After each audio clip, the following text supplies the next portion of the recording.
દર્શક મિત્રો, હું પરેશ ચૌહાણ, આપ નિહાળી રહ્યા છો લીડ મહુવા ન્યૂઝ. સમાચારોમાં આપનું સ્વાગત છે.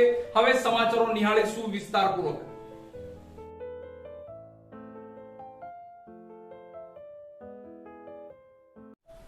વિશ્વ ચકલી દિવસ નિમિત્તે ગીર નેચર ક્લબ મહુવા દ્વારા શ્રી સ્વામિનારાયણ ગુરુકુળ નેસવડ ખાતે વિવિધ કાર્યક્રમોના આયોજન કરવામાં આવ્યા હતા. તો નિબંધ સ્પર્ધા અને ચિત્ર સ્પર્ધાનું પણ આયોજન કરવામાં આવ્યું હતું. વિશ્વ ચકલી દિવસ નિમિત્તે શ્રી સ્વામિનારાયણ ગુરુકુળ સ્કૂલ નેસવડ ખાતે વિવિધ કાર્યક્રમોનું આયોજન થયા હતા. તો ગીર નેચર ક્લબની સહયોગી કામગીરી રહી હતી.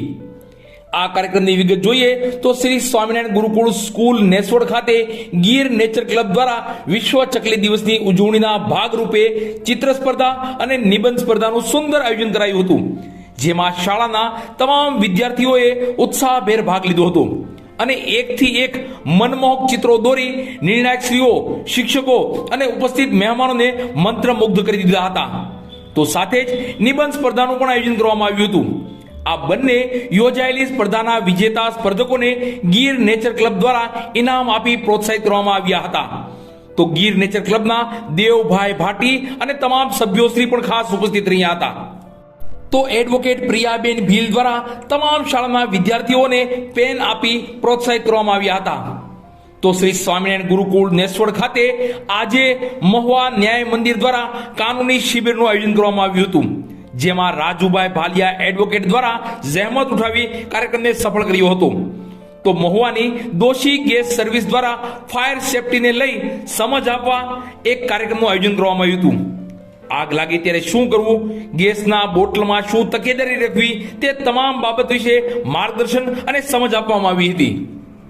તો આ કાર્યક્રમમાં ખાસ શ્રી સ્વામિનારાયણ ગુરુકુળ નેસવડના શાંતિ સ્વામી, શિવચેતનગીરી બાપુ, નેસવડના સરપંચ રવજીભાઈ બામણિયા, શ્યામભાઈ મકવાણા, ઘેલાભાઈ મકવાણા, અજયભાઈ ગોહિલ, બકુલભાઈ મકવાણા, ડોક્ટર મહેશભાઈ વાળા, કનુભાઈ ગોહિલ, સુનિલભાઈ બારિયા, દોશી ગેસવાળા, કૃણાલભાઈ ગજ્જર, વિપુલભાઈ શિયાળ, રાજુભાઈ ભાલિયા, ભરતભાઈ જોડિયા, પરેશભાઈ ચૌહાણ, પ્રિયાબેન ભીલ, વૈશાલીબેન બામણિયા ઉપસ્થિત રહ્યા હતા.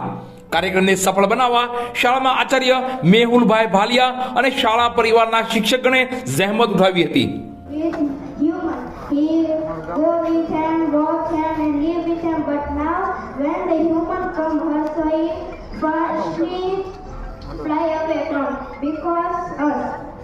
We do vehicle smokes, we make mobile radiation towers, so the sparrow get hurt, so he get feared from us. Do you know we do the chemical farming in farms? A chemical sounds hurt the sparrows because the sparrow don't like chemical, and from that he get dead. So we don't have to use chemical farming, don't use mobile radiation towers. Do you know so many birds and sparrows live in village and farm because there was no radiation towers, no vehicle smoke, and there was so many trees and grass seeds. The favorite food of sparrow is grass seeds. Do you know in our Gujarat there was up to 500 sparrows die in Gujarat in a year. We want to stop this and save sparrows.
Mahuva નજીકના દેવળિયા ગામે શ્રી જસાદાદા સમસ્ત ભાલિયા પરિવાર સુગાળાની વાર્ષિક સાધારણ સભાનું આયોજન કરવામાં આવ્યું હતું, જેમાં સક્રિય ધારાસભ્ય શિવાભાઈ ગોહિલ ખાસ ઉપસ્થિત રહ્યા હતા.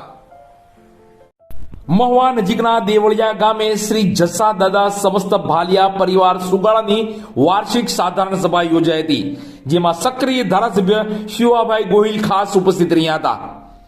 મહુવાના દેવળિયા ગામે તારીખ 17/3/2024 ને રવિવારના રોજ શ્રી જસાદાદા સમસ્ત ભાલિયા પરિવાર સુગાળાની વાર્ષિક સાધારણ સભાનું આયોજન કરવામાં આવ્યું હતું, જેમાં આ પરિવારના સભ્યો દ્વારા વિવિધ શૈક્ષણિક, સમાજ ઉપયોગી અને ભાલિયા પરિવારના સંગઠનને લઈ અનેકો ચર્ચા કરવામાં આવી હતી. આ વાર્ષિક સાધારણ સભામાં ગુજરાતભરના ભાલિયા પરિવારના સભ્યો ઉપસ્થિત રહ્યા હતા. તો પરિવારના સભ્યોના આમંત્રણને લઈ આ કાર્યક્રમમાં ખાસ સક્રિય ધારાસભ્ય શિવાભાઈ ગોહિલ, તાલુકા પંચાયતના પ્રમુખ દુલાભાઈ ભાલિયા, મહુવા નગરસેવક ભરતભાઈ બાંભણિયા, તો આ પરિવારના પ્રમુખ શ્રી સુરેશભાઈ ભાલિયા, મંત્રી પાંચાભાઈ ભાલિયા, ડોક્ટર ધ્રુવભાઈ ભાલિયા, સાગરભાઈ ભાલિયા, પ્રોફેસર અમિતભાઈ ભાલિયા, રસિકભાઈ ભાલિયા અને તમામ ભાલિયા પરિવારના સભ્યો હાજર રહેલ. મહુવા શહેરમાં જગ્યા ભાડે આપવાની છે તો આજે જ સંપર્ક કરો. મહુવા શહેરની એકદમ મધ્યમાં.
બસ સમાચારોમાં અત્યારે આટલું જ. ફરી સમાચારો સાથે કાલે મળીશું. ત્યાં સુધી હું પરેશ ચૌહાણ અને લીડ મહુવા ન્યૂઝની સમગ્ર ટીમ શુભરાત્રી.